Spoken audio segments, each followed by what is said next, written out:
The dust swirled across the forward operating base in relentless waves, coating everything in a fine layer of pale brown powder. Heat rose from the tarmac in visible ripples, distorting the horizon into watery mirages. The temperature hovered at 112 degrees, the kind of heat that burned through uniform sleeves and made every breath feel like inhaling fire. Captain Maya Santiago stood beside the lone UH-60 Black Hawk helicopter at the edge of the landing zone, her boots planted firmly in the dust-covered concrete. Her tan flight suit was zipped to the collar, patches meticulously aligned, the fabric stiff from the morning's inspection. The aviator sunglasses reflected the harsh sunlight, hiding eyes that had not wavered from the distant ridgeline in over 30 minutes. Before we jump back in, tell us where you're tuning in from. And if this story touches you, make sure you're subscribed, because tomorrow I've saved something extra special for you. Inside the air-conditioned operations tent were cold air. Blasted from portable units, and the scent of instant coffee masked the diesel fumes outside. 4 pilots lounged against folding chairs, watching the landing zone through mesh windows. "She's still out there," Lieutenant Alex Rivera said, nudging his co-pilot. Lieutenant James Chen glanced up from his tablet, squinting through the glare. "Like a statue. That bird's been grounded for maintenance checks. They're not even fueling." The third pilot, Captain Natalie Warren, smirked and said, "They probably stationed her here to decorate the base." Desert Barbie complete with her own helicopter. Laughter rippled through the tent, no one bothering to lower their voice. The mission board rotated call signs every few minutes on the digital display, names appearing and disappearing in amber letters. Maya's call sign never appeared.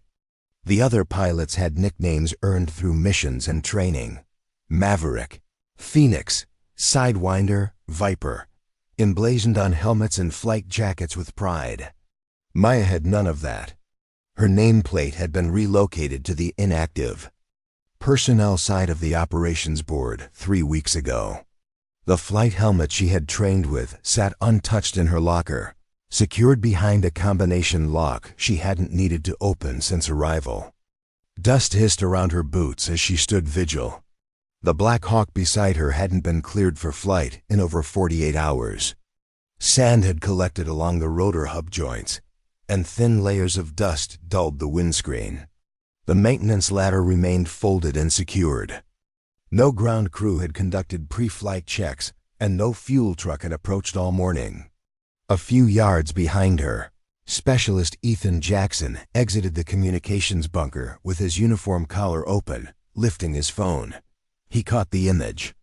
Quickly, her silhouette against the dust-streaked helicopter, and posted it to the base chat group.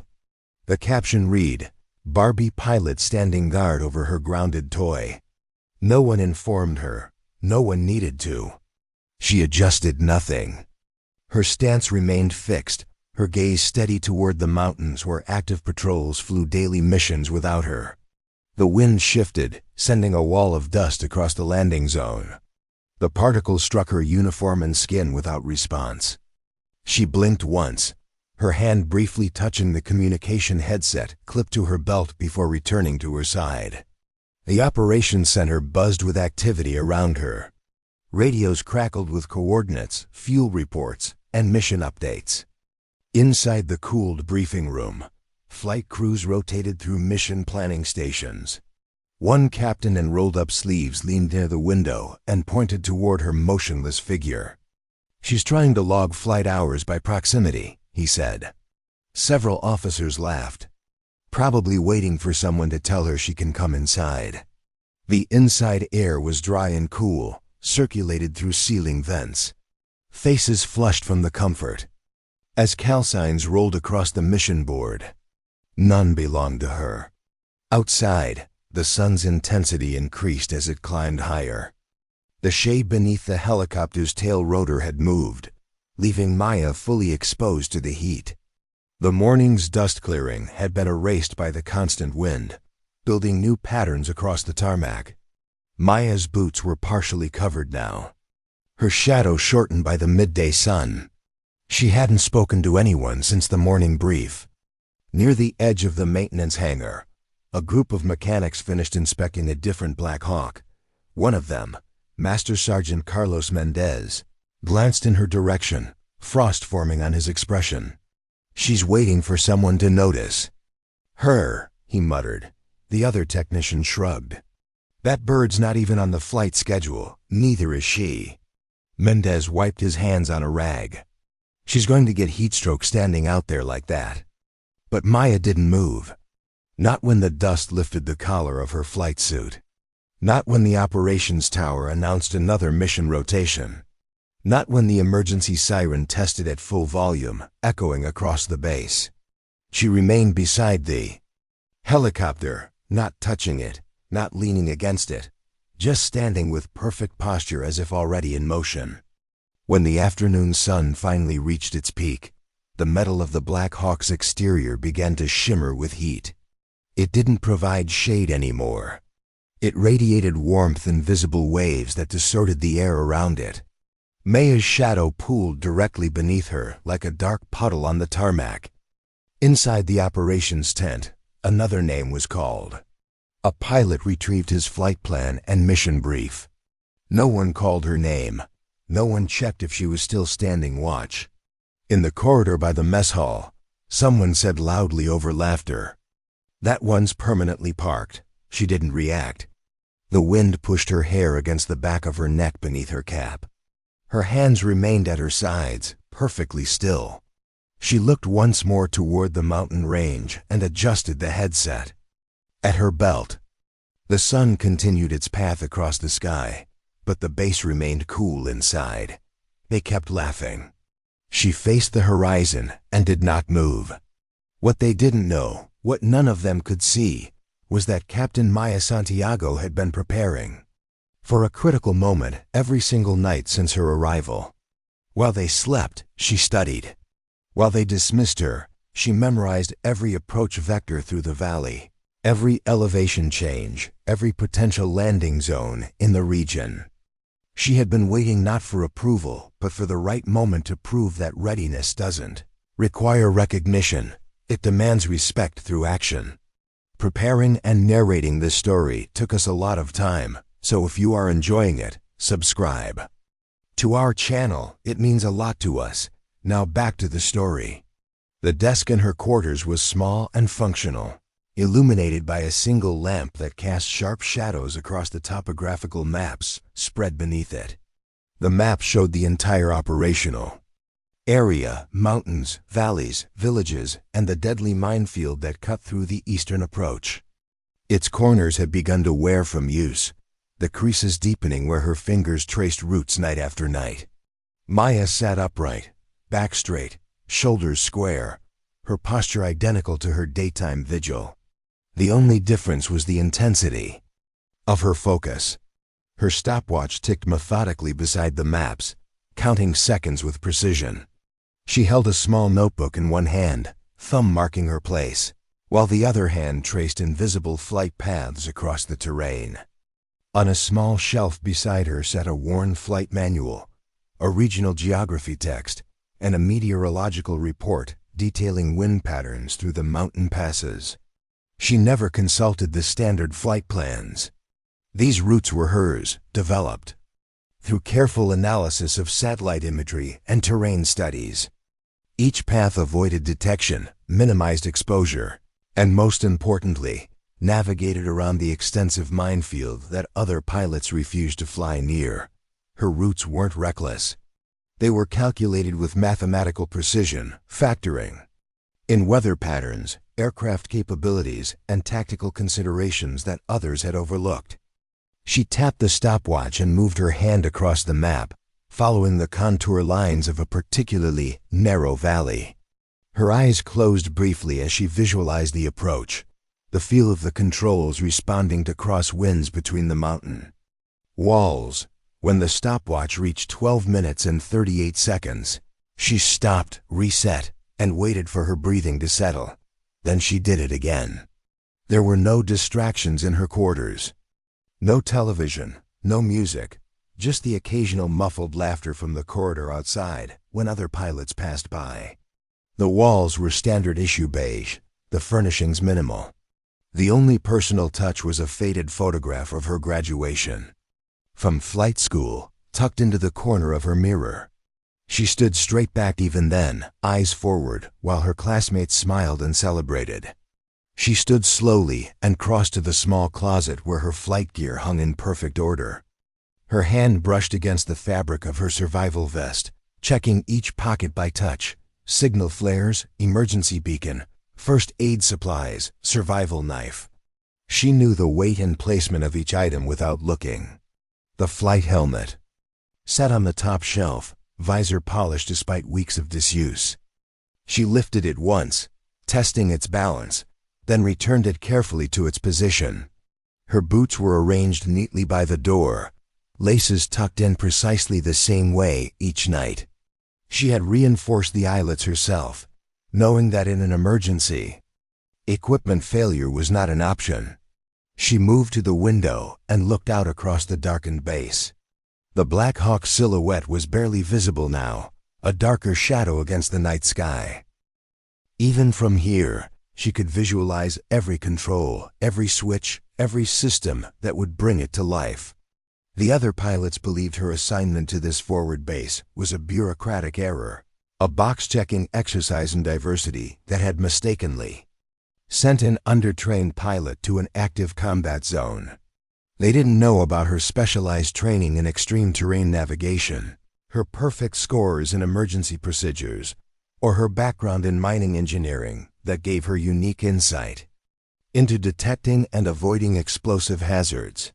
They saw only what they expected to see, a woman trying to prove herself in a man's world. They had no idea she was already 3 steps ahead. In the morning, they would see her standing by the grounded helicopter again. They would laugh again. They would dismiss her again. But she would be ready, not for their approval, but for the moment when lives depended on skills they didn't realize she possessed. Captain Maya Santiago had been raised by a mother who commanded a search and rescue unit in the Rocky Mountains.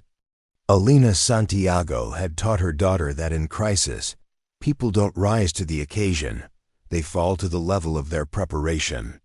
Every night, Maya honored that lesson with disciplined study and meticulous planning. When the moment came, and it would come, there would be no time for doubt, only action. The emergency alarm didn't build gradually. It erupted across the base like a thunderclap, slicing through the afternoon heat with urgent, pulsing wails. Inside the operations center, coffee cups clattered against desks as personnel scrambled to stations. The air conditioning shut off automatically as emergency power protocols engaged. Doors slammed open as flight crews rushed toward their assigned aircraft. The mission board flashed red, names cycling rapidly as assignments were distributed. The alert was clearly not a drill. The tone pattern signaled actual combat emergency. From the command center, Major Carolyn Foster's voice cut through the chaos. Patrol Team Echo under heavy fire, requesting immediate extraction. Multiple casualties reported. The dust swirled higher as helicopter rotors began spinning across the main landing zone. Pilots grabbed helmets and sprint walked to their birds, ground crews finishing hasty pre-flight checks. In the rush of motion, no one called Maya's name. Her helicopter remained unassigned, its maintenance status still showing red on the board. She was already moving. The air burned her lungs as she crossed the tarmac, dust clinging to her damp skin. The emergency klaxon continued its urgent rhythm, punctuated by shouted orders and the growing whine of turbine engines. Her pace was measured, not frantic, each step purposeful as she approached the Black Hawk that had been her silent companion for weeks. Inside the operations center, Lieutenant Chen looked up from his mission brief and spotted her through the window. "Santiago's moving toward the grounded bird," he called out, confusion evident in his voice. Captain Warren glanced up from her tablet. "Someone stop her. That helicopter hasn't been cleared." Specialist Jackson, radio pressed to his ear, stepped into Maya's path. "Captain Santiago, you're not on the extraction team. Return to operations immediately." She walked past him without acknowledgement, her focus unwavering. Her path never altered. Inside the equipment locker, her flight helmet remained untouched, the combination lock still secure. She passed it without slowing. Her headset remained clipped to her belt. The other pilots were shouting coordinates and extraction plans as they completed pre-flight checks. Through the open channel came the desperate voice of Patrol Team Echoes. "Commander, we're pinned down in the valley. Enemy fire from the ridge. We can't move our wounded." The operations officer, Major Foster, stepped onto the tarmac, her voice carrying over the noise. "All available birds launching now. Extraction route through Northern Passage. The eastern approach is red zone. Confirmed active minefield plus heavy enemy presence. Repeat, eastern approach is no-go." Maya passed the maintenance chief, who stood beside a fuel truck with clipboard in hand. "Captain, Helicopter 4 is grounded for maintenance. Rotor bearings were flagged yesterday." She continued past him without response. "Santiago, stand down." Major Foster's voice cut through. "The noise, that's an order. That bird is grounded." Maya reached the Black Hawk and circled it once, her eyes scanning every detail. She checked the maintenance log clipped to the side panel, reviewing the notes with practiced efficiency. Then she climbed into the cockpit in one fluid motion. The interior was hot enough to burn skin, the controls untouched for days. She settled into the pilot's seat and began the startup sequence without hesitation. "Tower, this is Captain Santiago. Requesting immediate clearance for emergency extraction. Mission." Her voice was calm, measured, the first words many had heard her speak since arrival. "Negative, Santiago. Your aircraft is grounded, and you are not authorized for this mission." Major Foster's voice crackled through the radio. Maya continued the startup sequence, her hands moving with practiced precision across controls she had visualized every night for weeks. "With respect, Major, I'm the only pilot who can reach them in time. I have a route through the minefield." Silence followed. Her declaration, a moment of stunned disbelief from the tower. Then the radio erupted with multiple voices. "That's impossible. The minefield is uncharted. Eastern approach is suicide." The Black Hawk's engines turned over, struggling briefly before catching. The maintenance warning light blinked on the dashboard, but the rotor bearings held. As the blades began their slow rotation, Maya adjusted the throttle, compensating for the slight vibration she could feel through the collective.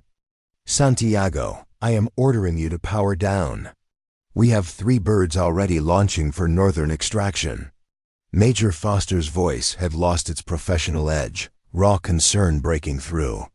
Maya's response was quiet, but firm as she increased. "Power. Northern route is 22 minutes to target.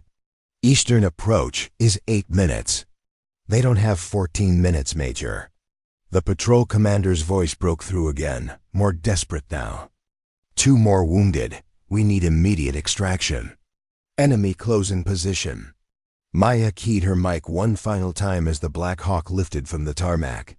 "Echo team, this is Captain Santiago. Hold position. Extraction in 8 minutes. Eastern approach." The helicopter rose steadily, dust billowing beneath it in expanding circles. Through the swirling cloud, personnel on the ground could see Maya's face through the windscreen, calm, focused, determined. No fear, no hesitation, no need for validation. The Black Hawk banked sharply east, accelerating toward the mountains, and the minefield that had been deemed impassable by every other pilot on base. Inside the operations center, silence fell as they watched her flight path appear on the tactical display. Lieutenant Chen whispered, "She's really doing it. She's flying straight into the minefield." Captain Warren stared at the screen, her earlier mockery forgotten. "How? That area is completely uncharted. One wrong move and she's gone. Major Foster grabbed the radio. "Santiago, that's a direct order to abort. The risk is unacceptable." The only response was the steady beep of Maya's transponder as the Black Hawk flew directly into the area marked in bright red on their maps, the deadliest minefield in the region, where 3 helicopters had already been lost. What they couldn't see was the map in Maya's head, carefully constructed over weeks of intensive study. Every safe corridor, every elevation change, every wind pattern that might affect her approach. As Captain Santiago's helicopter disappeared into the red zone, the base held its collective breath. The woman they had dismissed as Barbie pilot was now flying the most dangerous mission of the deployment, not because she had been ordered to, but because she had prepared for exactly this moment when no one else was watching. The Black Hawk cut through the air with precision, skimming just above the rugged terrain. Maya's hands held the controls with steady confidence, her movements minimal and exact. The vibration from the flagged rotor bearing transmitted through the airframe. Not dangerous yet, but requiring constant adjustment. She compensated without conscious thought, her body sensing and responding to the aircraft's feedback like it was an extension of herself. The valley opened before her, narrow and winding between steep mountain walls. Below, the innocent-looking terrain concealed hundreds of anti-aircraft mines, pressure-triggered explosives that had claimed both aircraft and ground vehicles over years of conflict. The standard flight paths avoided this entire sector, adding precious minutes to rescue operations. Minutes that Patrol Team Echo didn't have. Maya's eyes scanned constantly, matching the real landscape to the mental map she had constructed through satellite imagery and topographical studies. The route she flew existed nowhere in the official navigation systems. It was her creation, born of countless hours analyzing mine placement patterns, explosion reports, and terrain features that others had overlooked. The radio crackled with static. Echo Team's commander, voice strained. "Taking heavy fire. 2 more wounded. Where is extraction?" 3 minutes out, Maya responded, banking the helicopter through a tight turn between rocky outcroppings. "Hold position. I'm coming to you." Inside operations, the tactical display showed her helicopter as a blinking light moving through solid red, impossible terrain. Yet she was doing it. The room remained silent, all eyes fixed on the screen, waiting for the signal to disappear, for the worst to happen. Instead, the dock continued its steady progress, following a path that seemed random but was anything but. How was she doing this? Lieutenant Rivera whispered, leaning closer to the screen. No one answered, no one knew. The helicopter dropped lower, hugging the terrain. Maya flew by sight, by feel, by the accumulated knowledge of terrain that others had deemed unnavigable. A crosswind hit the aircraft, pushing it sideways toward a rocky slope.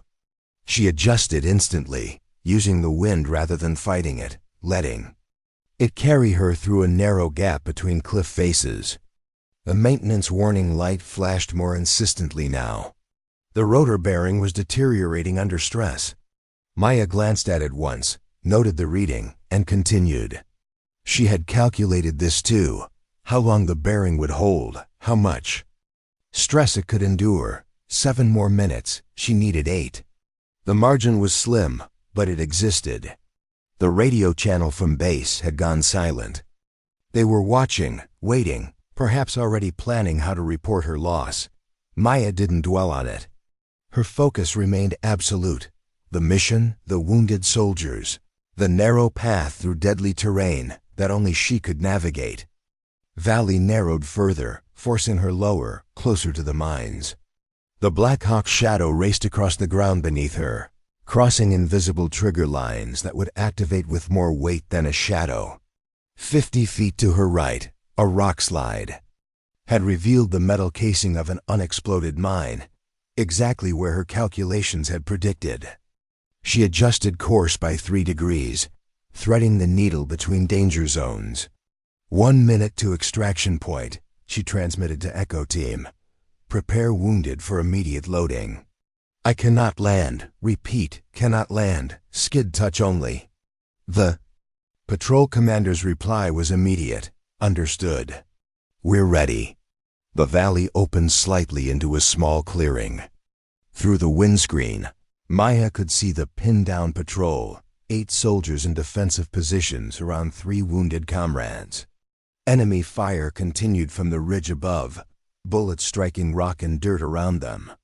There was no flat landing zone, no safe approach by conventional standards. Maya brought the Black Hawk into a hover 30 feet above them, directly exposed to enemy fire. Bullets pinged against the fuselage as she lowered the aircraft with exacting precision. The left skid touched the rocky ground first, the only solid surface available, while the right remained elevated over unstable terrain that might conceal mines. Load now, she called through the open side door. The soldiers moved instantly, carrying their wounded with desperate speed. The helicopter tilted under the uneven weight distribution, the engine straining as Maya adjusted power to maintain the precarious position. The maintenance warning light began to flash continuously. 5 seconds to critical failure, she shouted as the last wounded soldier was pulled aboard. The moment the patrol commander slapped the doorframe, Maya pulled collective, bringing the overloaded helicopter up sharply. The sudden movement saved them. A bullet meant for the fuel tank struck the empty skid instead, sparking against metal. The Black Hawk climbed rapidly, clearing the ridge as enemy fire intensified. The engine strained under the combined weight of 13 people and failing bearings. Maya kept her eyes forward, her hands making micro-adjustments as she navigated. Back through the minefield, following her memorized path in reverse. Base, this is Santiago. Extraction complete. 8 minutes to return with 11 passengers, 3 critical.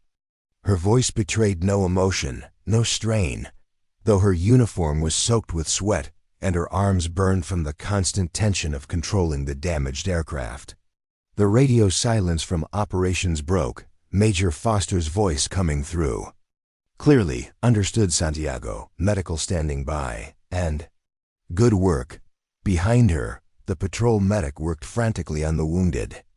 The commander moved to the cockpit, his face a mask of disbelief as he watched her navigate terrain he had been told was impossible to fly through. How are you doing this? He asked, barely audible over the straining engines. Maya didn't look away from her flight path. Preparation. The maintenance alarm changed from flashing to solid red. The bearing was failing. Maya could feel it now. The subtle change in vibration, the slight lag in response time when she adjusted the collective, 6 minutes to base. The helicopter would hold for 5. She increased speed, pushing the aircraft beyond recommended parameters, riding the edge of control. Through the windscreen, the base appeared in the distance, a collection of tan buildings and concrete pads shimmering in the desert heat. The same heat she had stood in day after day, enduring mockery while memorizing every detail of the terrain. That was now saving lives. Tower, this is Santiago. Emergency landing required. Rotor bearing failure imminent. Clear the main pad. The base erupted into activity. Ground crews rushed to position. Medical teams rolled gurneys onto the tarmac.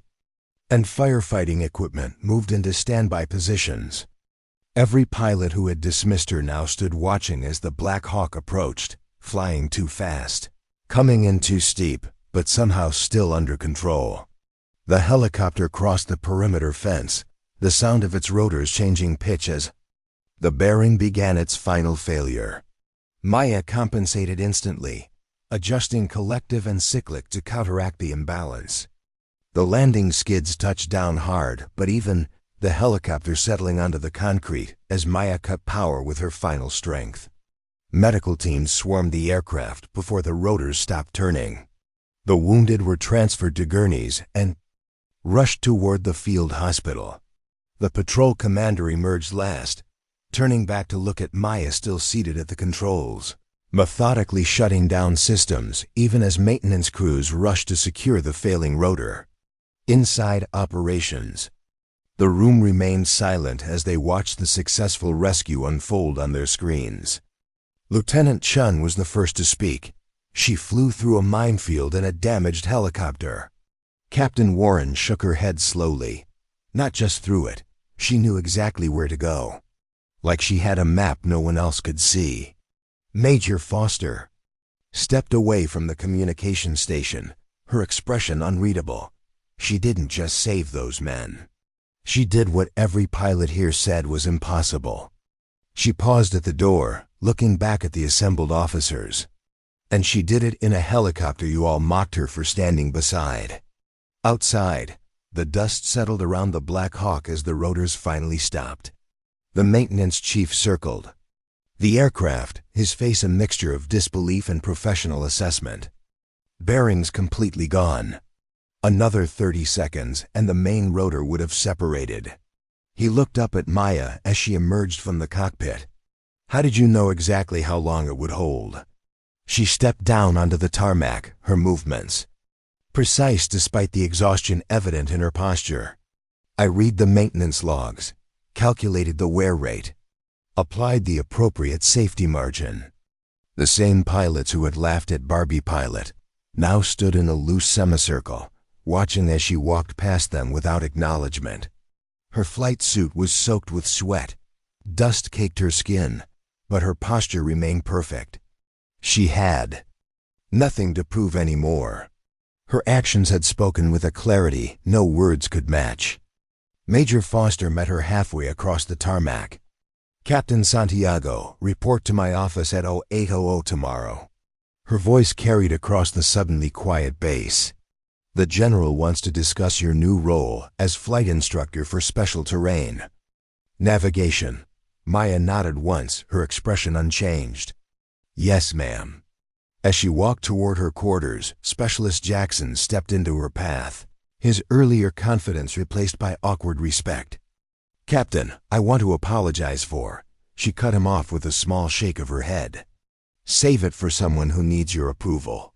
She continued past him, her focus already on the next day, the next mission, the next opportunity to excel not for recognition, but because excellence was its own reward. What Captain Maya Santiago had demonstrated went beyond skill or courage. She had shown that true readiness doesn't seek validation. It waits for the moment when preparation meets opportunity. The woman they had dismissed as decoration had just rewritten the operational parameters for the entire region. The minefield was no longer an impassable barrier. The eastern approach was no longer a no-go zone. And Barbie pilot was no longer a joke. She was the standard against which they would all be measured. That night, as the base settled into an uneasy quiet, the story of her flight spread through every unit. The rescued patrol members spoke in hushed tones about the impossible approach, the precision hover on a single skid, the calm voice guiding them through chaos. By morning, the nickname that had been meant to diminish her had transformed into something else entirely.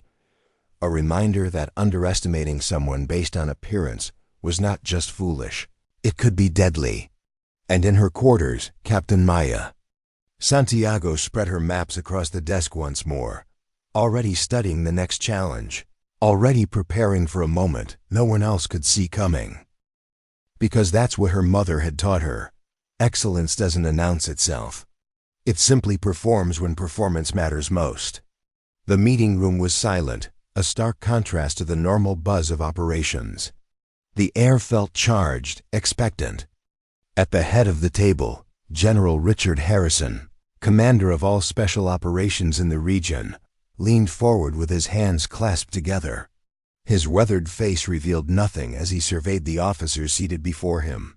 The wall behind him displayed a large tactical map with the notorious Eastern Minefield highlighted in alarming red. Let me be clear, the general began, his voice carrying the weight of decades of command.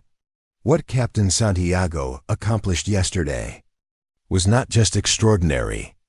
It was deemed impossible by every flight assessment we've conducted over the past 3 years. Captain Maya Santiago sat with perfect posture at the far end of the table. Her uniform was freshly pressed, her expression neutral.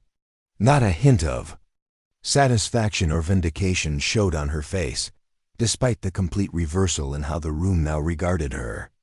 Just 24 hours earlier, most of these officers had been laughing at her expense. 3 helicopters lost. 17 good soldiers dead. That's what that minefield has cost us, General Harrison continued, tapping the red zone on the map. And yet, Captain Santiago not only flew through it, but did so in a helicopter with a failing rotor bearing, extracted 11 personnel under enemy fire, and returned without a scratch. Major Foster, seated to Maya's left, slid a folder across the table. Captain Santiago has submitted her complete flight path and navigation markers through the eastern approach. What we previously considered a no-go zone is now a viable extraction route that cuts response time by 64%. The general nodded, his eyes fixed on Maya. The question that concerns me, Captain, is not how you did it, but why nobody knew you could. The room shifted uncomfortably. Lieutenant Chen studied his tablet. Captain Warren examined her fingernails. The squadron commander, Colonel David Reynolds, cleared his throat but said nothing. Maya spoke for the first time, her voice calm and measured. With respect, sir, they didn't ask. The simplicity of her answer hung in the air. General Harrison's expression didn't change, but something flickered in his eyes, recognition, perhaps, of a truth too uncomfortable to address directly. Colonel Reynolds, the general said without looking away from Maya, effective immediately. Captain Santiago will establish a specialized training program for all pilots in this region. Every flight crew will be certified on her eastern approach route. And I want a complete review of personnel assessment protocols. It seems we've been overlooking capabilities based on incorrect assumptions. Colonel Reynolds nodded stiffly. Yes, sir. Captain Santiago, the general continued, the Pentagon has taken interest in your achievement. They're sending a special operations assessment team to evaluate your methods for potential implementation across all theaters. Maya's expression remained unchanged. I'll prepare the necessary materials, sir. One more thing, General Harrison said as he stood, signaling the end of the meeting. Your call sign. I understand you haven't been assigned one yet. That's correct, sir. The general's mouth curved slightly. The rescue patrol has requested you be designated Minehawk. Seems appropriate. Make it official, Colonel. As the officers filed out of the room, the transformation was already beginning. The same pilots who had mocked Barbie pilot now regarded Captain Santiago, Minehawk, with a mixture of respect, curiosity, and discomfort. She had shattered not just their perception of her capabilities, but the limits of what they believed possible. Major Foster caught up with Maya in the corridor. Captain, a word. Maya stopped, turning with military precision. I owe you an apology, Foster said quietly. I should have recognized what was happening. The exclusion, the mockery, I should have stopped it. Maya studied her superior officer for a moment. With respect, ma'am, that's not why I'm here. Why are you here, Captain? To prove something? No, ma'am. To do the job, the same as anyone else. Foster nodded slowly. Well, you've certainly done that. More than that, you've changed how we'll operate in this region. Saved lives. Future lives. Maya permitted herself the smallest acknowledgement, a slight nod. If you'll excuse me, ma'am, I need to prepare the training protocols. As she walked away, Foster called after her. You know, most people would take a moment to enjoy proving everyone wrong. Maya paused without turning around. I didn't do it to prove them wrong, ma'am. I did it to prove myself right. The transformation of the base happened swiftly. By midday, maintenance crews had repaired the Black Hawk that Maya had flown, now designated as her primary aircraft. The helicopter had been anonymous before, just another bird in the fleet. Now it bore the freshly painted call sign Minehawk beneath the pilot's window, and ground crews treated it with special attention. In the operations center, Maya's name had moved from the inactive roster to the top position on the board. Her new call sign glowed in the amber display, a constant reminder of how completely perceptions had shifted. The same pilots who had laughed at her vigil now studied her flight path with intense concentration, trying to understand how she had seen what they had missed. Lieutenant Chen approached her as she reviewed training schedules. "Captain Santiago." "Minehawk," he corrected himself. "I'd like to volunteer as your first trainee for the Eastern Approach certification." Maya looked up from her work, her expression neutral. "Report to Hangar 3 at 0600 tomorrow. Bring terrain maps and a stopwatch." "A stopwatch?" "Timing matters, Lieutenant. Especially when your rotor bearing is failing and you're carrying wounded under enemy fire." Chun swallowed visibly. "Yes, ma'am." In the days that followed, Maya established a training regimen unlike anything the base had seen before. It began not in the air but in a Spartan classroom where pilots studied topographical features for hours, memorizing elevation changes and terrain markers. Only when they could draw the entire Eastern Approach from memory were they permitted near a helicopter. The pilots who had once mocked her now sat in straight-back chairs, frantically taking notes as she dissected the minefield's pattern structure. "Mines aren't placed randomly," she explained, her voice carrying the authority of absolute certainty. "They follow logical deployment patterns based on terrain features and strategic objectives. What looks like chaos is actually a readable system, if you know what to look for." Captain Warren, who had coined the Barbie pilot nickname, raised her hand tentatively. "How did you figure this out when our intelligence analysts couldn't?" Maya's response was matter of fact. "Before flight school, I studied mining engineering.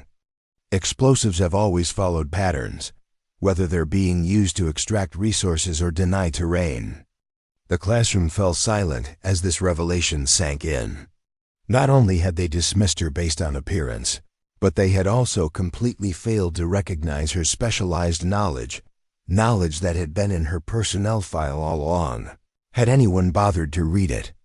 Colonel Reynolds observed one of these training sessions from the back of the room, his expression unreadable. When Maya concluded, he approached her with a stiff formality that barely masked his discomfort. "Captain Santiago, I've been instructed to grant you complete autonomy in developing this training program." He paused, struggling with what came next. "And to convey my personal apologies for the environment you encountered upon arrival." Maya met his gaze directly. "Is that all, sir?" Reynolds frowned slightly. "You don't make this easy, Captain." "Making things easy wasn't in my job description, sir. Saving lives was." The colonel nodded once and left without further comment.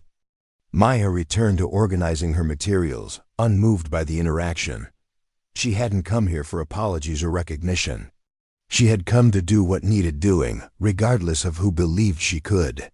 That evening, as the sun set over the mountain range, casting long shadows across the landing zone, Maya stood beside her helicopter.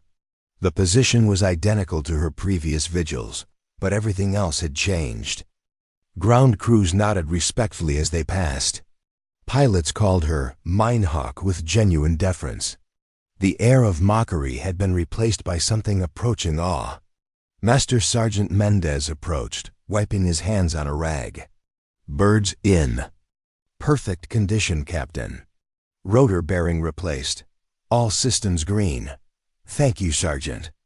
Mendez hesitated, then added, "You know, I've been maintaining these helicopters for 15 years. Never seen anyone push one to the limit like you did and bring it back in one piece." Maya nodded slightly. The helicopter performed exactly as designed. It was built to handle more than most pilots ask of it. "Like the pilots themselves, maybe," Mendez said with a knowing look. For the first time, Maya's expression softened almost imperceptibly. "Perhaps." The sergeant smiled. My daughter wants to be a pilot. She's 10. I told her about what you did. Hope that's okay. What did you tell her? That the bravest pilot I ever met was a woman who stood in the sun for 3 weeks straight, waiting for her moment. And when it came, she was more prepared than anyone else. Maya considered this. Tell her it's not about being brave. It's about being ready. I will, Mendez replied. Though from what I've seen, they're sometimes the same thing. As the sergeant walked away, Maya remained beside her helicopter, watching the fading light illuminate the mountain range where, just days ago, she had flown a path everyone deemed impossible. The silence felt different now, respectful rather than dismissive, but Maya's purpose remained unchanged. Tomorrow would bring new challenges, new opportunities to excel. Her readiness for them would not depend on others' recognition. Inside her quarters that night, Maya continued her same routine. The maps were spread across her desk, the stopwatch beside them. But now additional materials surrounded her: student evaluations, training protocols, flight certification standards. The Pentagon's Special Operations Team would arrive in 2 days, expecting a comprehensive briefing on her methodology. A knock at her door interrupted her concentration. She opened it to find Lieutenant Rivera standing awkwardly in the corridor, holding a package. Captain Santiago, this was delivered for you. He handed her a small box with official military postal markings. Thank you, Lieutenant. Rivera hesitated. Ma'am, I wanted to say what you did out there. I've never seen anything like it. Maya accepted this with a nod. Is there something else, Lieutenant? Yes, ma'am. The thing is, I was wondering if you'd consider me for the second training cohort. I know there's a waiting list now, but 0600, Hangar 3, 2 days from now. Bring terrain maps and a stopwatch. Relief washed over his face. Thank you, Captain. I won't let you down. This isn't about me, Lieutenant. It's about being prepared when lives depend on it. After he left, Maya opened the package. Inside was a letter from her mother, Elena Santiago, now a retired colonel from the Mountain Search and Rescue Division. With it came a small silver pin, a helicopter silhouette against a mountain background, the symbol of the elite rescue unit her mother had commanded. The letter was brief, characteristic of Elena's direct communication style. Maya, news. Travels fast. What you did is being discussed at the highest levels. You found a path where others saw only obstacles. You always have. Your father would be proud. I certainly am. Wear this pin. It belonged to him. He always said you'd earn it. Someday, he was right. Mom, Maya held the small pin in her palm, remembering her father's words before his final mission. Preparation isn't just about knowing what to do. It's about being ready to do it when no one believes you can. She placed the pin on her uniform for the next day. A small personal acknowledgement of a legacy continued. Then she returned to her maps and training protocols, preparing not just for tomorrow, but for all the tomorrows after that. The Pentagon assessment team arrived with minimal fanfare, 3 officers and a civilian specialist who specialized in combat zone navigation. They observed Maya's training session with keen interest, taking detailed notes as she walked her students through the intricacies of the Eastern approach. The lead assessor, Colonel Patricia Winters, requested a private demonstration flight through the Minefield route. I need to see it firsthand, Winters explained as they prepared for takeoff. The satellite analysis team in Washington still can't verify how this route is possible. Maya nodded, completing her pre-flight checks with practiced efficiency. It's easier to understand from the air, ma'am. As they flew the route together, Colonel Winters' initial skepticism gave way to undisguised admiration. This is remarkable, Captain. You're literally threading a needle at 140 knots. 143, ma'am. The extra 3 knots helps with stabilization through the crosswinds in the narrow sections. Winters laughed, a short, surprised sound. Of course it does. She studied Maya's profile as she navigated the treacherous terrain. "You know, when I joined up 20 years ago, I had to work twice as hard to get half the recognition of my male counterparts." Maya's hands remained steady on the controls as she banked the helicopter through a particularly tight corridor. "With respect, ma'am, I'm not interested in recognition. Just results." "And that," Winters said quietly, "is precisely why you're changing the game, Captain Santiago." When they returned to base, Colonel Winters informed General Harrison that the Pentagon would be implementing Maya's navigation techniques and training protocols across all theaters with similar terrain challenges. Furthermore, they were establishing a specialized unit under Maya's command, the Terrain Navigation and Rapid Extraction Team, or T-Next. Captain Santiago has identified a critical capability gap and provided a solution that will save countless lives, Winters announced at the briefing. The Secretary of Defense has personally signed off on this initiative. General Harrison nodded approvingly. "I assume Captain Santiago will need to relocate to a central training facility." "Negative, General," Winters replied. "We're bringing the mountain to Mohammed. This base will become the central training hub for T-Next operations. Captain Santiago's expertise is most valuable right here, where the terrain that defeated everyone else can serve as the ultimate training ground." The implications were enormous. The small forward operating base would transform into a significant strategic asset. Additional personnel, equipment, and resources would flow in. And at the center of it all would be the woman they had once dismissed as Barbie pilot. Maya received this news with the same composed demeanor she brought to everything. No celebration, no vindication, just a nod of acknowledgement and immediate focus on implementation requirements. Later that evening, as she updated her training materials to accommodate the expanded program, Captain Warren knocked on her open door. "May I come in, Captain?" Maya gestured to the chair across from her desk. Warren sat, visibly uncomfortable. "I owe you an apology," Warren began. "I was the one who started the Barbie pilot nickname. It was unprofessional, disrespectful, and completely wrong." Maya set down her pen. "Why are you telling me this, Captain?" Warren seemed surprised by the question. "Because I was wrong. Because what you did was extraordinary. Because you deserved better from your fellow officers. And if I hadn't flown through the minefield, if I'd continued standing by that helicopter without proving myself, would you still be here?" The question hung in the air between them. Warren had no answer. Maya leaned forward slightly. "This isn't about me, Captain. It's about how quickly we dismiss people based on who we think they are rather than who they might be. It's about the capabilities we waste because they don't come in the packages we expect." "I understand that now," Warren said quietly. "Do you?" Maya's voice remained calm, but her eyes held Warren's with unwavering intensity. "Then prove it with the next officer who doesn't fit your expectations. That's the apology I'll accept." The following morning, Maya led her first expanded training cohort, 20 pilots from various units, all eager to learn the techniques that had transformed regional operations. Among them were the same pilots who had once mocked her, now sitting attentively in the front row. "The minefield is a metaphor," she began, her voice carrying clearly through the packed classroom. "It represents any terrain, any challenge, any situation that others have deemed impossible.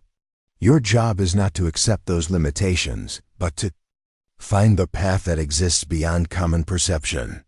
She clicked to the first slide, a satellite image of the Eastern Valley. "What you see here is not just a dangerous landscape. It's an opportunity to redefine what's possible. The difference between an obstacle and an opportunity often comes down to preparation, perspective, and precision." The pilots leaned forward, captivated not just by her methodology, but by the fundamental shift in thinking she represented. This wasn't simply about flying through a minefield. It was about approaching every challenge with the conviction that A solution existed, waiting to be discovered by those disciplined enough to look beyond conventional wisdom. The most dangerous minds, she continued, are not the ones in the ground. They're the ones in our minds, the assumptions that limit our thinking before we even begin. In the back of the room, General Harrison and Colonel Winters exchanged knowing glances. They were witnessing not just excellent instruction, but the emergence of a leader who would influence military aviation for years to come. After the session, as the pilots filed out discussing the techniques they'd learned, Lieutenant Chen approached Maya with a question that had been bothering him since her rescue flight. "Captain, there's something I don't understand. You stood by that helicopter every day for weeks. You could have told someone about your background in explosives, your specialized knowledge. Why stay silent? Why endure the mockery when you could have spoken up?" Maya considered him for a moment. "Lieutenant, in a critical situation, no one is going to ask for your credentials. No one is going to invite you to share your expertise. They're going to look for the person who's ready at that exact moment. I wasn't standing by that helicopter for their validation. I was preparing for the moment when preparation would be the only thing that mattered." Chen nodded slowly, beginning to understand. "And the mockery? The nickname was irrelevant to my purpose. Other people's perceptions of your capabilities have no bearing on what you can actually do when it matters."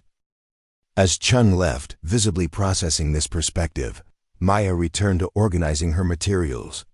Through the window, she could see her helicopter on the pad, no longer just another bird in the fleet, but a symbol of what became possible when preparation met opportunity.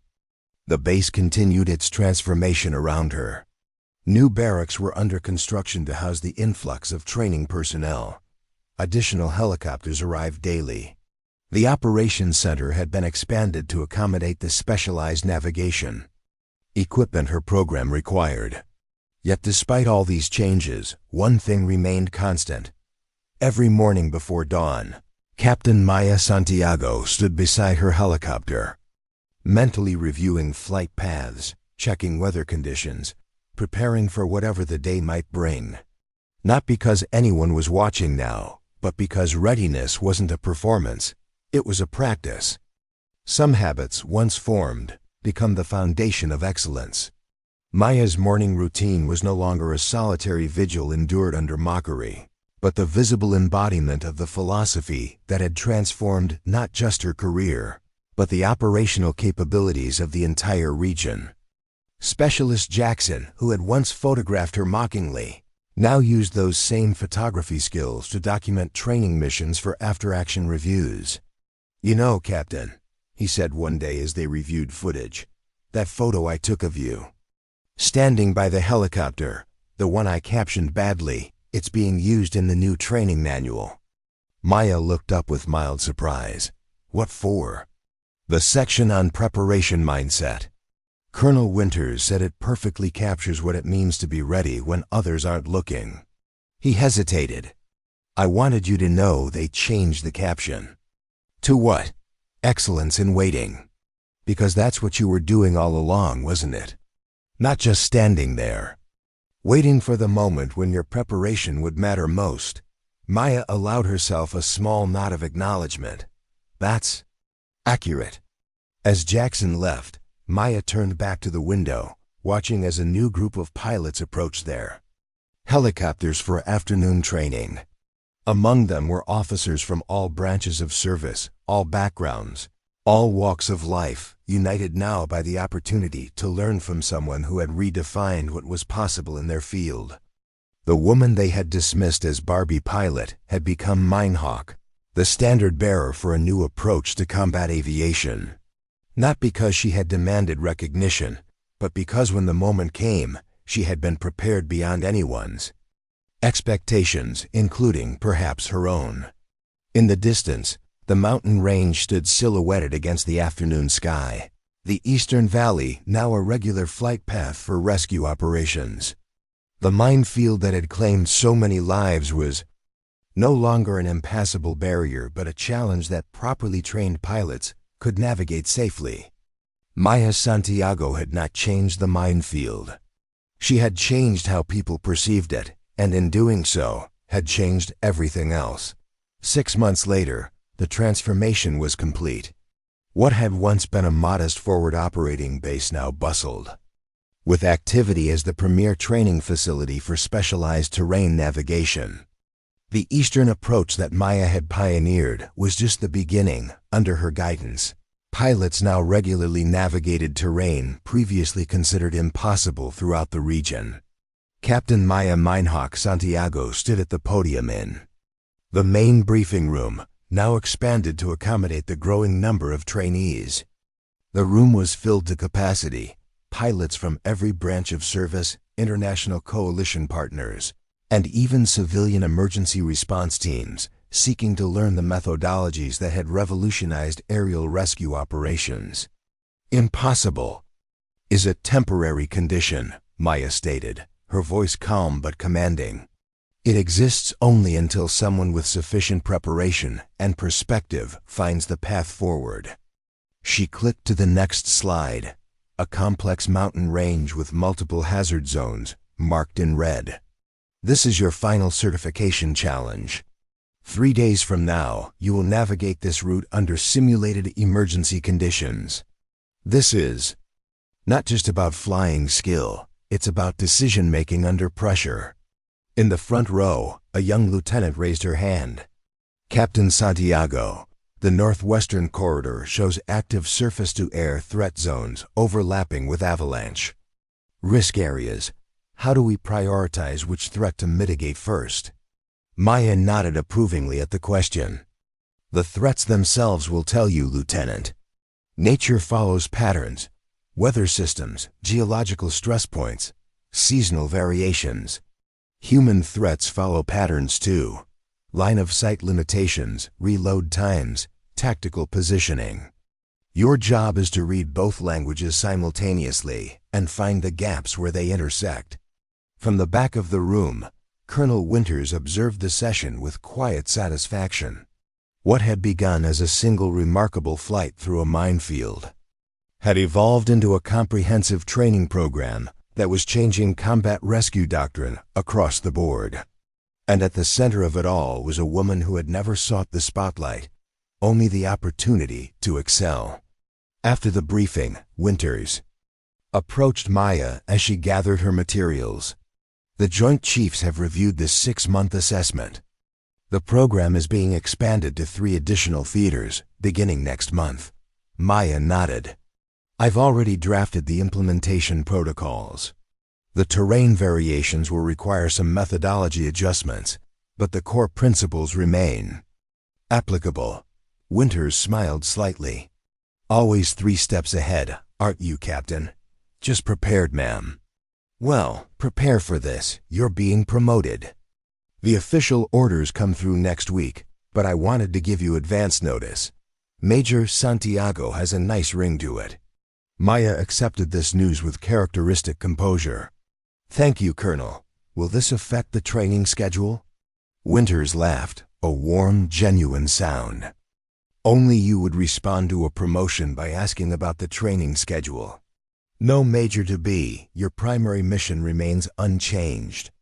If anything, your increased rank will give you more authority to implement the program as you see fit. As Winters departed, Maya looked out across the training grounds where helicopter crews prepared for afternoon exercises. The base that had once mocked her now functioned according to standards she had established. The pilots who had dismissed her now strived to emulate her methods. But Maya took no particular satisfaction in this reversal. Her focus remained where it had always been, on the mission, on excellence, on preparation for challenges yet to come. Later that afternoon, Maya conducted a practical demonstration flight with the most advanced students in her program. The 4 helicopters lifted off in perfect formation, her Black Hawk in the lead position. Through the headset came the voice of Captain Warren, now one of her most dedicated instructors. Minehawk flight, this is Viper. Weather system moving in from the northeast. Suggest we modify approach vector through Sector 7. Negative, Viper. Maya responded calmly. The weather pattern is following the eastern ridge. It will create a pressure corridor through Sector 5 that we can utilize. Follow my lead. She banked the helicopter sharply, flying directly toward what appeared to be a wall of approaching storm clouds. The other pilots followed with only slight hesitation, trusting her judgment even as visibility began to deteriorate. Through the thickening clouds, Maya navigated by terrain features barely visible below, finding the exact corridor where high-pressure air created a navigable path through the otherwise impenetrable weather front. As they emerged on the other side, the storm behind them and clear skies ahead, Captain Warren's voice came through again, tinged with amazement despite having flown with Maya many times before. How did you know that would be there, Minehawk? The weather satellites didn't show any clear passage. The satellites show conditions at 30,000 feet. Down here, the mountains shape the weather. The eastern ridge creates a compression effect that forces a corridor to form precisely where we flew through. It's not about seeing what's visible. It's about understanding what must be there based on the underlying patterns. This was the essence of Maya's approach, seeing beyond the immediate conditions to the forces that shape them, finding pathways that existed not by chance but by necessity, if only one knew how to read the signs. It wasn't mystical or intuitive. It was deeply methodical, the result of rigorous study and disciplined observation. The formation continued toward the training zone, where they would practice extraction techniques under simulated enemy fire. As they approached, Maya's radio crackled with an unexpected transmission. All units, this is command. Be advised we have a real-world emergency developing. Civilian medical transport down in Sector 12. Remote village, mountainous terrain. 5 souls on board, including 3 critical pediatric patients en route to regional hospital. Weather and terrain making ground rescue impossible. Requesting immediate T-next response. Maya responded without hesitation. Command, this is Minehawk. We are 14 minutes from the location, with 4 birds fully equipped for medical extraction. Requesting mission transfer from training to active rescue. Confirmed, Minehawk. Mission transfer authorized. Ground team reports local weather. Conditions deteriorating rapidly. Valley completely fogged in with near-zero visibility. Maya adjusted her course immediately, the other helicopters following in tight formation. Understood, Command. Proceed with mission briefing. As the details came through, the challenge became clear. The medical transport helicopter had experienced mechanical failure and made an emergency landing in a narrow valley now completely obscured by a sudden weather system. The children on board needed urgent medical care that couldn't be provided on site. Ground vehicles couldn't reach the location due to terrain limitations, and other air assets couldn't navigate the dangerous combination of mountains and zero visibility. Conditions. It was exactly the kind of impossible scenario Maya's program had been designed to address. Viper flight, adjust formation to diamond pattern, she instructed her team. We'll approach from the southern ridge using terrain-following protocols. The valley fog will be thickest at the center, but thinner along the rock faces. We can use the temperature differential to find our path. Captain Warren acknowledged. The order, diamond pattern confirmed. Following your lead, Minehawk. As they approached the valley, the fog appeared as a solid white mass filling the space between mountain walls. From above, it looked completely impenetrable, a cloudy sea with no visible reference points. Any conventional pilot would have deemed the situation impossible, waiting for the weather to clear while precious time slipped away. Maya descended toward the fog bank, her helicopter angling for a specific approach along the western rock face. The cliff absorbs heat during the day and releases it now, she explained to her team. That creates a narrow band of clearer air where the fog thins slightly. It won't be visible until we're inside it, but it will be there. With unwavering confidence, she guided her helicopter into what appeared to be solid cloud. For several seconds, visibility dropped to zero, white mist surrounding them completely, disorienting and dangerous. The other pilots maintained formation through sheer discipline and trust in their leader. Then, just as Maya had predicted, a subtle thinning appeared along the rock face. Not clear air, but slightly less dense fog that allowed limited visibility of the cliff wall. She followed this natural pathway down, using the rock features as navigation points while descending into the valley.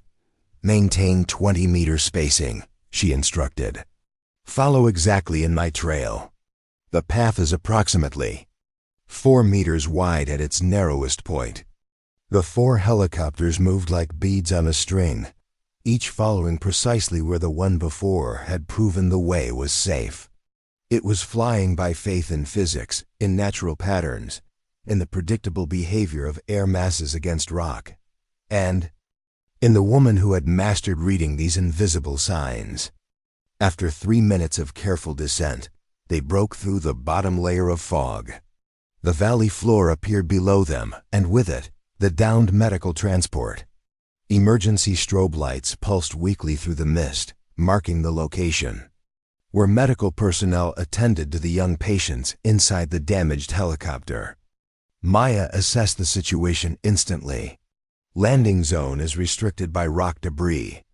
Viper and Eagle establish hover positions for hoist operations. Phoenix maintain overwatch and relay communications through the fog layer. I'll put down to assess patient conditions. Her Black Hawk settled onto the only clear patch of ground. Rotors carefully avoided rock outcroppings that would have been invisible from above. As the dust settled, Maya emerged from the cockpit and moved toward the medical transport with purposeful strides. The relief on the faces of the stranded medical team was palpable. "We didn't think anyone could reach us in these conditions," the lead paramedic said as Maya approached. "How did you even find us?" "We followed the path that was there," Maya replied simply. "What's the status of your patients?" 3 children, ages 4 to 7, all requiring urgent surgical intervention. 2 adults, the pilot with a head injury, and I'm fine. The children were stable during transport, but the delay is critical. They need to reach the hospital within the next hour. Maya nodded, already formulating the extraction plan. "We'll take all 5 of you. My team will secure the children for hoist operation to the 2 support helicopters. The pilot and you will come with me. We need to move quickly. The weather pattern is shifting, and our exit window closes in approximately 12 minutes. With practiced efficiency, Maya's team executed the extraction. The children were carefully secured in special medical harnesses and hoisted up to the hovering helicopters. The injured pilot was helped aboard Maya's Black Hawk, followed by the paramedic. Throughout the operation, Maya maintained complete situational awareness, tracking the weather patterns, the positioning of her team, and the condition of the patients. "All patients secured," Captain Warren reported. "Ready for extraction on your command, Minehawk." Maya returned to her cockpit and took the controls. "The fog density is increasing as the air temperature drops. Our exit path has narrowed to approximately 3 meters. Follow my ascent path precisely. We'll use the eastern face this time. The wind direction has shifted." The 4 helicopters rose in careful sequence, Maya's Black Hawk leading the way into the thickening fog. The ascent was even more challenging than the descent had been, with visibility deteriorating further and wind currents becoming more unpredictable. Yet Maya navigated with the same calm precision, finding the invisible pathway that physics and nature had created along the warming rock face. "Maintain heading 073.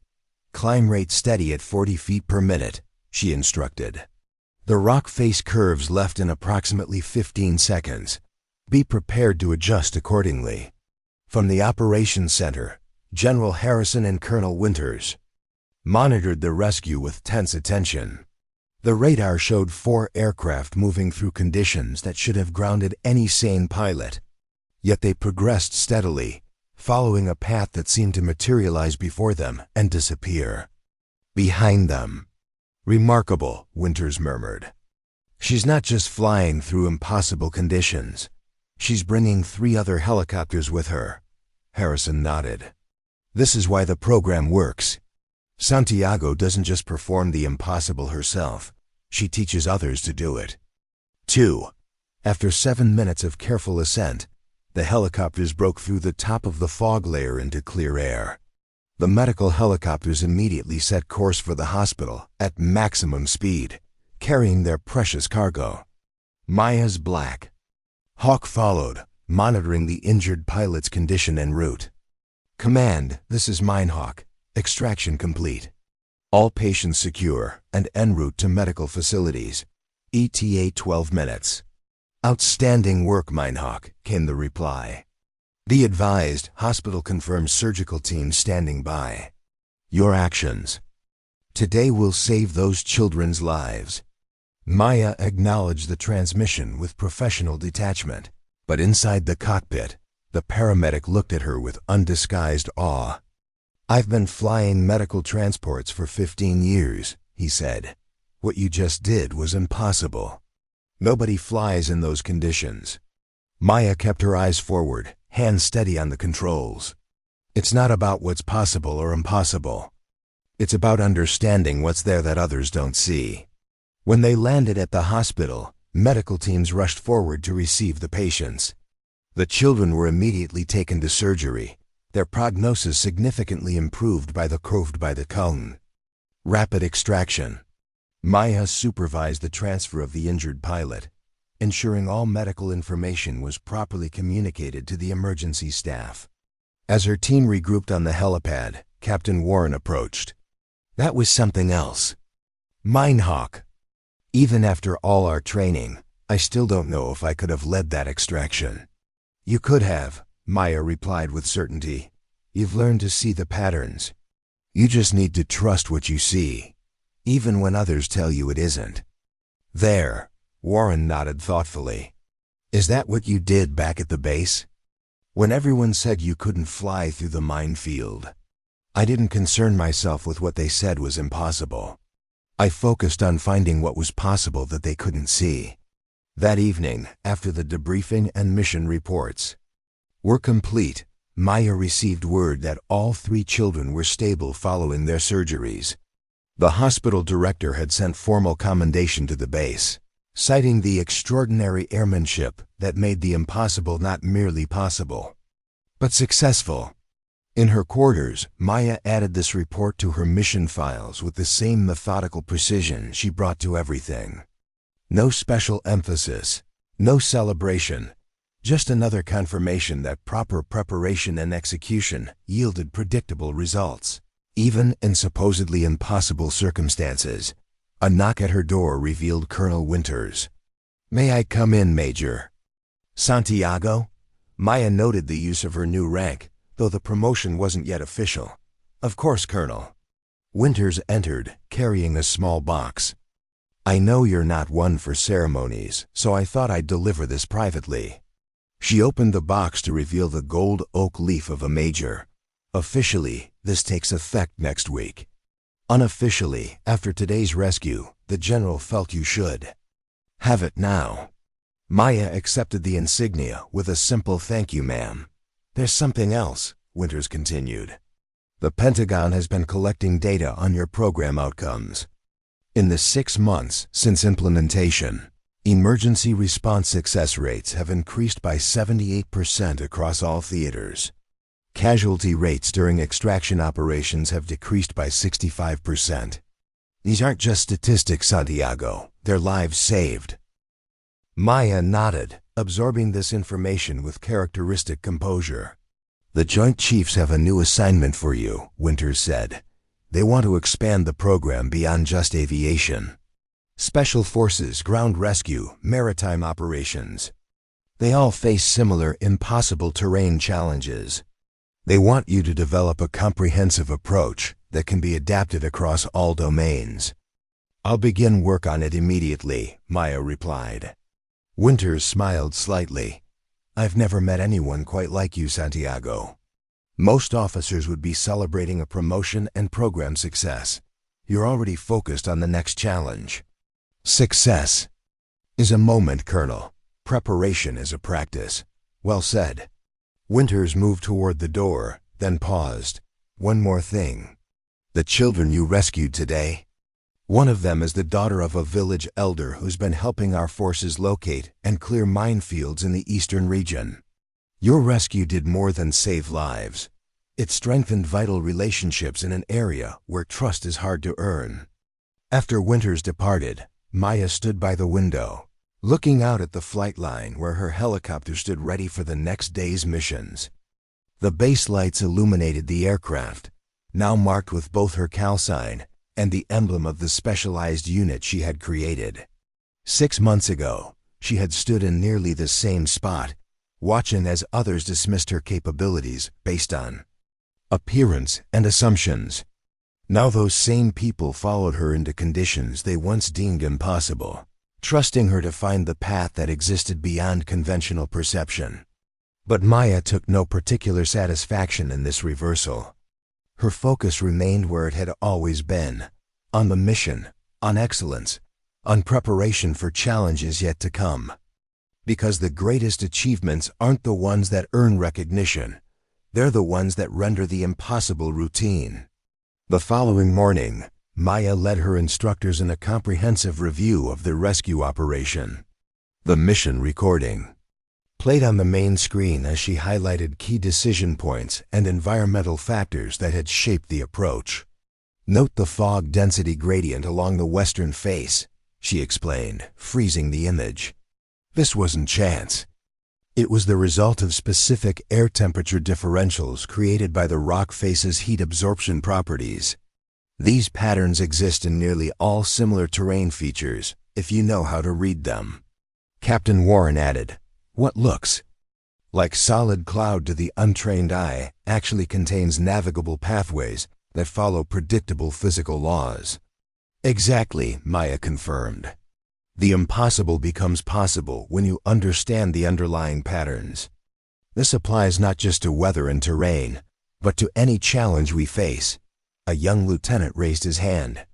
Major, with respect, you make it sound so methodical, but there must be an intuitive element. Some natural gift that lets you see these paths. Maya shook her head firmly. There's nothing mystical or innate about this. What looks like intuition is actually the result of disciplined study and practice. I don't see these patterns because I was born with special ability. I see them because I put in the work to understand them when others didn't bother. This was perhaps the most important lesson Maya imparted, that extraordinary achievement wasn't the province of the naturally gifted, but the reward of extraordinary preparation. It was a democratizing message that resonated deeply with her. Students, excellence wasn't reserved for the chosen few. It was available to anyone willing to prepare beyond what others considered sufficient. After the session, Maya was approached by a visiting instructor from another program, an older pilot who had initially been skeptical of her methods. I owe you an apology, Major, he said, extending his hand. I thought your success was exaggerated. Having seen you work, I understand now what you've accomplished. Maya accepted his handshake with a nod. The methods work regardless of who applies them. That's the point. Still, he persisted, what you did, creating a whole new approach. When everyone said it couldn't be done, that took something special. Maya considered this, not special, just necessary. The terrain wasn't going to change. The mines weren't going to move. The only variable we could control was our approach to the problem. This philosophy extended beyond flight operations. As Maya developed the expanded program for cross-domain implementation, she emphasized the same core principle. Impossible conditions rarely changed on their own. It was the perception and approach that needed adjustment. One afternoon, as she worked on the new training protocols, General Harrison visited her office. "The Secretary of Defense is coming next week to observe the program firsthand," he informed her. "He wants to see the Barbie pilot who revolutionized combat rescue." Maya looked up from her work, one eyebrow raised slightly at the reference to her old nickname. Harrison smiled apologetically. "His words, not mine. The story has become something of a legend at the Pentagon. How a dismissed female pilot proved everyone wrong and changed the entire operational paradigm. The story is irrelevant, General. The methodology is what matters. To you, perhaps. But stories inspire people, Major. And right now, the military needs inspiration as much as it needs innovation." Maya nodded, accepting this perspective, without fully embracing it. "I'll prepare a comprehensive demonstration of the program capabilities." "I'm sure you will." Harrison paused at the door. "You know, Santiago, I've commanded troops for 30 years. In all that time, I've never seen someone so completely uninterested in their own remarkable story. With respect, sir, the story isn't mine. It belongs to everyone who benefits from the program. The children we rescued yesterday don't care about narratives or personalities. They care that someone found a way to reach them when conventional wisdom said it couldn't be done." Harrison nodded thoughtfully. "Fair enough, Major. But remember, sometimes the most important thing we teach isn't a technique or a method. It's the belief that barriers can be broken, that the impossible is just waiting for someone prepared enough to attempt it." As the general departed, Maya returned to her work, but his words lingered. Perhaps there was value in the story, not for her sake, but for those who needed to believe that preparation could overcome prejudice. That excellence spoke louder than expectation, that the limitations others placed on you had no bearing on what you could actually achieve. The next day, during a training flight, Maya's radio received an unexpected transmission. "Minehawk, this is Base Ops. We have a special request. The children you rescued are being released from the hospital today. Their families have asked if you would perform a flyover of their village as a symbol of friendship." Maya considered the request briefly. "Confirmed, Base Ops. We'll adjust course after completing the training exercise." 2 hours later, 4 Black Hawks approached the small mountain village where the children lived. Maya led her formation in a precise pattern over the settlement, where the entire community had gathered in the central square. As they passed overhead, colorful scarves and flags waved up at them, a traditional sign of respect and gratitude. "Circle once more," Maya instructed her team. As they came around again, she noticed something unexpected. The villagers had arranged themselves to form a pattern visible from the air. It was the same symbol that now marked her helicopter, the Minehawk emblem that had once been a mocking nickname and was now a sign of hope and possibility. For the first time in memory, Maya Santiago smiled openly in the cockpit. Perhaps General Harrison was right. Perhaps the story mattered after all, not for her validation, but for the message it carried to others who faced their own impossible challenges. As they returned to base, Maya reflected on the journey that had brought her here. From standing alone beside a grounded helicopter while others mocked her, to leading a program that was transforming military operations across the globe. The path hadn't been easy, but it had always been clear to her, even when invisible to others. The woman they had dismissed as Barbie pilot had become Minehawk, not because she demanded recognition, but because when the moment came, she had been prepared beyond anyone's expectations. And in that preparation lay a lesson more powerful than any accolade or promotion could convey. Excellence doesn't need permission to take flight. It simply soars when others remain grounded by their own limitations. The day of the Secretary of Defense's visit dawned clear and bright, the mountain ranges surrounding the base standing in sharp relief against the blue sky. The base had been transformed for the occasion, not with ceremonial decorations or formal displays, but with an operational tempo that showcased the program's real-world impact. Major Maya Santiago stood on the flight line, supervising final preparations for the demonstration.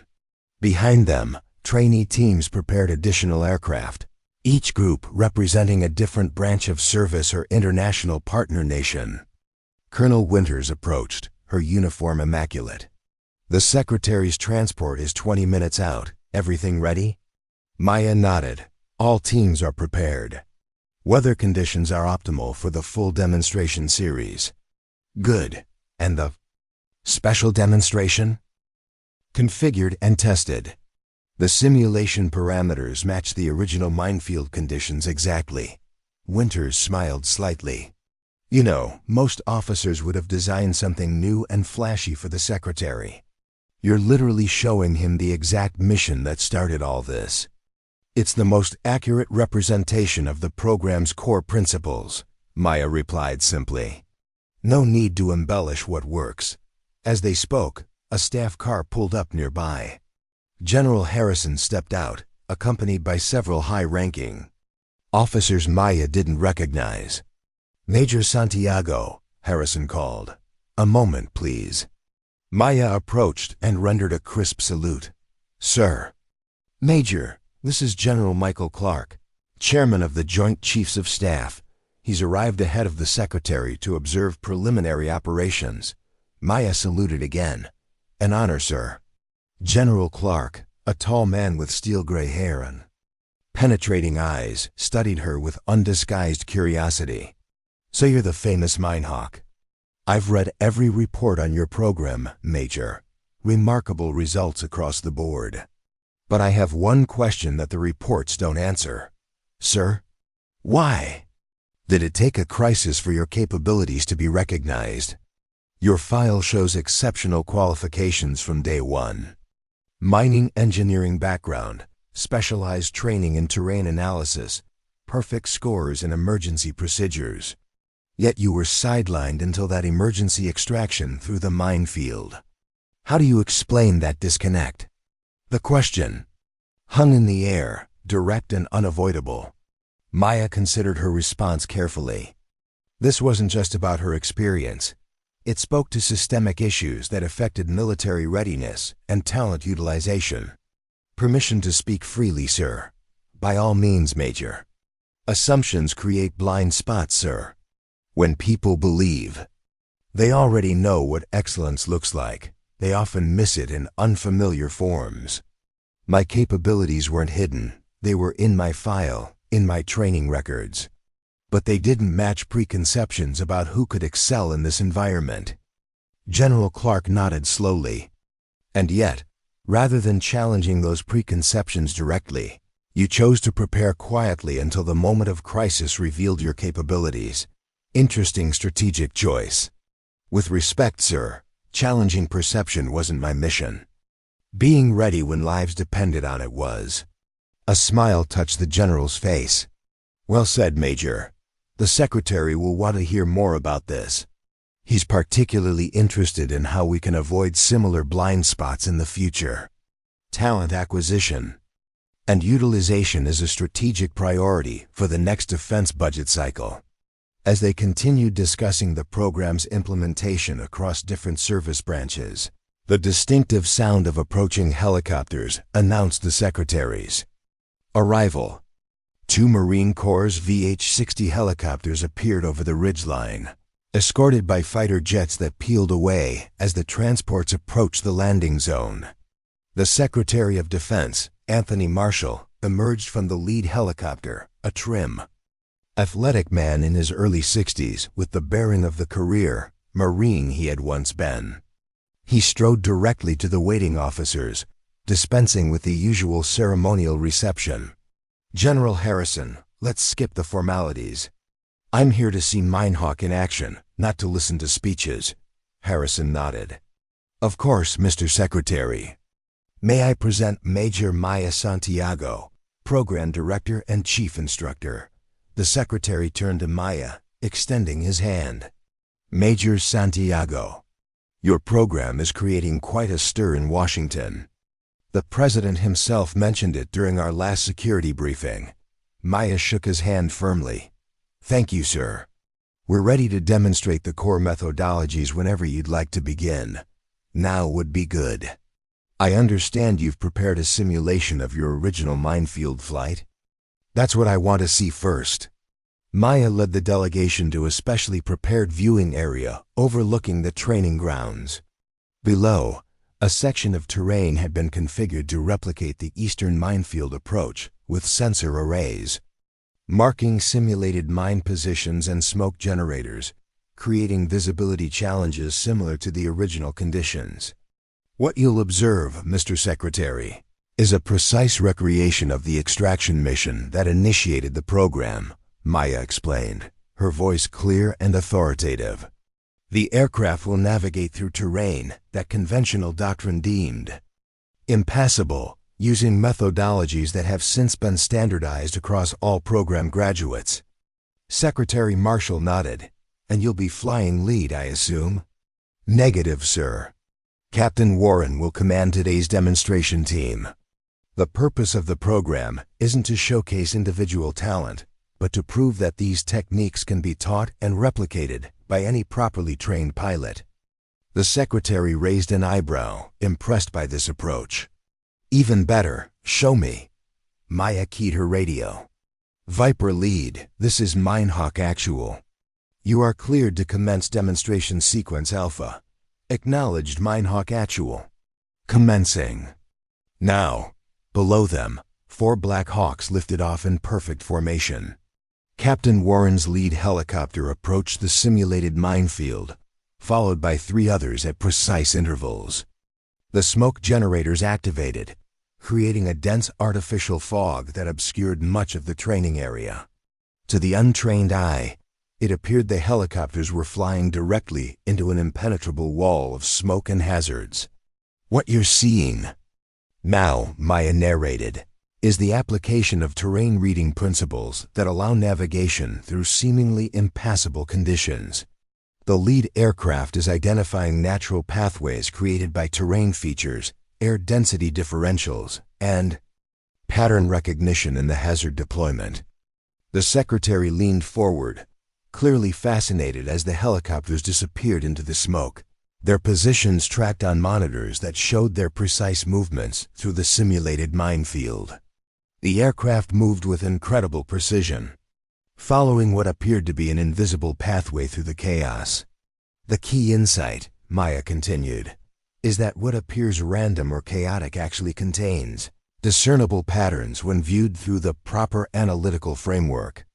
Mines aren't placed randomly. They follow logical deployment patterns based on terrain features, tactical objectives, and installation efficiency. Weather phenomena aren't uniform. They're shaped by topography, thermal dynamics, and atmospheric pressure systems. As she spoke, the helicopters emerged from the far side of the training area, completing the simulated extraction with textbook precision. The entire sequence had taken exactly 8 minutes, the same time as Maya's original flight through the actual minefield. Secretary Marshall nodded appreciatively. Impressive. But I understand this goes beyond just helicopter operations. Now? Yes, sir. The methodologies have been adapted for ground operations, maritime deployment, and even space systems navigation. The underlying principles remain consistent across domains, identifying patterns within apparent chaos, understanding how terrain shapes movement possibilities, and recognizing pathways that exist but aren't immediately visible. Show me. The cross-domain applications. For the next hour, Maya led the secretary through a series of demonstrations, showcasing how the program's principles had been adapted for different operational contexts. Special Forces teams navigated impassable obstacle courses using the same pattern recognition techniques. Maritime units demonstrated approaches to coastal terrain previously considered too hazardous for rapid deployment. Each demonstration built upon the core methodology Maya had developed, proving its versatility and effectiveness across military specialties. Throughout the demonstrations, Secretary Marshall asked incisive questions that revealed his deep understanding of operational challenges. Maya answered each with precision and clarity, never overstating capabilities but confidently presenting the documented results. As the final demonstration concluded, the secretary turned to General Clark. "This exceeds expectations. The program budget increase is approved effective immediately. I want implementation accelerated across all theaters." Clark nodded. "Yes, Mr. Secretary." Marshall turned back to Maya. "Major Santiago, walk with me." As they moved away from the group, the secretary spoke candidly. "I've been in defense operations for 30 years. Major, rarely have I seen a program with such immediate and measurable impact on operational capabilities. But I'm equally interested in the story behind it, how a pilot who was essentially sidelined revolutionized our approach to impossible terrain." Maya maintained her professional demeanor. "The methodology is what matters, sir, not the circumstances of its development." "I disagree, Major. The circumstances are precisely what concern me from a systemic perspective. How many other innovations are we missing because we've sidelined the wrong people? How many capabilities remain undiscovered because of preconceptions about who can excel in which environments?" Maya considered this carefully. It was a question that went beyond her personal experience to the heart of military effectiveness. "The solution isn't complicated, sir, though implementation may be challenging. Merit-based assessment systems that prioritize demonstrated capabilities over preconceptions. Training protocols that emphasize problem-solving approaches rather than standardized responses. And most importantly, a culture that values preparation over perception." The secretary nodded thoughtfully. Maya nodded. "Excellence isn't about recognition. It's about performance when performance matters most." As they turned to leave, Maya paused for one last look at the academy site. What had begun as one woman's silent preparation had evolved into a program that would train generations of specialists to find paths where others saw only obstacles.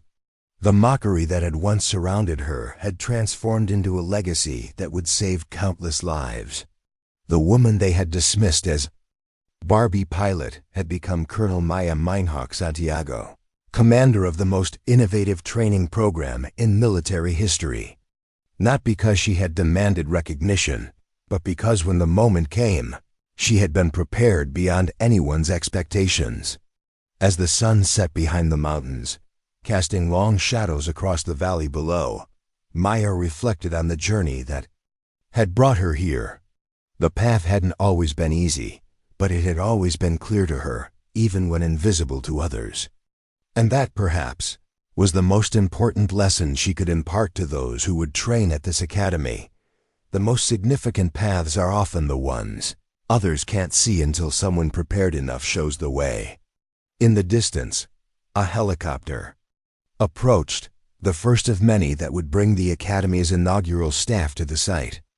Maya watched it navigate the mountain thermals with precise adjustments, a small demonstration of the skills that would soon be taught here on a grand scale.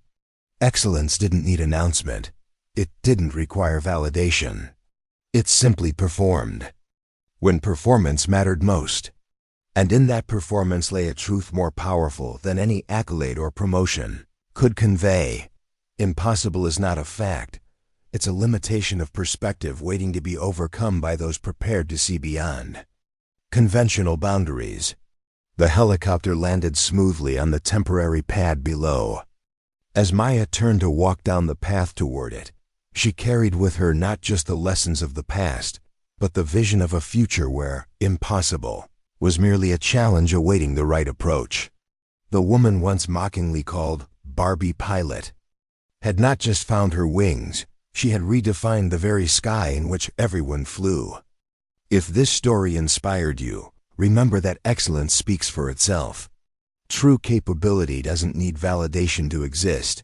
It needs only the opportunity to demonstrate what preparation has made possible.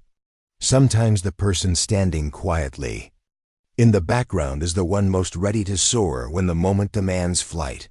Up next, you've got 2 more standout stories right on your screen. If this one hit the mark, you won't want to pass these up. Just click and check them out. And don't forget to subscribe and turn on the notification bell so you don't miss any upload from us.